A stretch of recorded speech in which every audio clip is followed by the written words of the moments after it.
Ekonomi China menunjukkan tren pemulihan sejak awal tahun ini dan unjuran pasaran juga dilihat turut meningkat dengan ketara. Hal ini kerana China mempunyai keyakinan dan keupayaan yang mendorong ekonomi China untuk terus berkembang secara mantap dalam jangka masa panjang. Ini sekaligus memberi sumbangan yang lebih besar kepada pembangunan ekonomi dunia dan negara-negara membangun yang lain. Menurut laporan Presiden Bank Dunia David Malpass, ekonomi dunia akan menjadi lemah pada tahun ini, namun China akan dikecualikan daripada kelembapan itu. Hal ini kerana keluaran dalam negara kasar KDNK China dijangka meningkat lebih daripada 5% untuk tahun 2023. Malah, unjuran kadar pertumbuhan ekonomi China juga dilihat meningkat sebanyak 5.1% sejak awal Januari 2023. Oleh sebab itu, Tabung Kewangan Antarabangsa IMF meramalkan kadar pertumbuhan ekonomi China akan mencapai 5.2% pada pertengahan 2023 sekaligus memacu pertumbuhan ekonomi global. Ini sekaligus menjadikan ekonomi China sebagai isyarat yang penuh harapan serta berharap lonjakan aktiviti ekonomi dan permintaan China akan memberikan lebih rangsangan kepada pertumbuhan ekonomi global. Selain itu, dalam satu kenyataan yang sama juga, pembangunan China tidak boleh dipisahkan daripada dunia dan pembangunan dunia juga memerlukan China. Ini kerana China akan mempercepatkan penerokaan pasaran domestik, memperkasakan keterbukaan bertahap tinggi di samping meluaskan pembukaan institusi dari segi undang-undang, peraturan, pengurusan dan piawaian. Oleh sebab itu, negara China kekal menjadi sebuah negara ekonomi paling kukuh setakat ini dan berjaya mengatasi negara-negara membangun yang lain. Terdahulu, pada tahun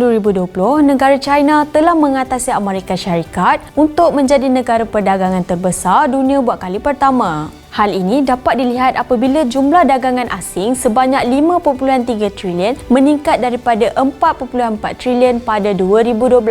Melihat kepada pembangunan ekonomi negara China ini, maka tidak hairanlah bagaimana negara China mampu menguasai ekonomi global pada masa kini. Ini juga sekaligus menjadikan China sebagai sebuah negara membangun paling kukuh setakat ini. China inspirasi dunia.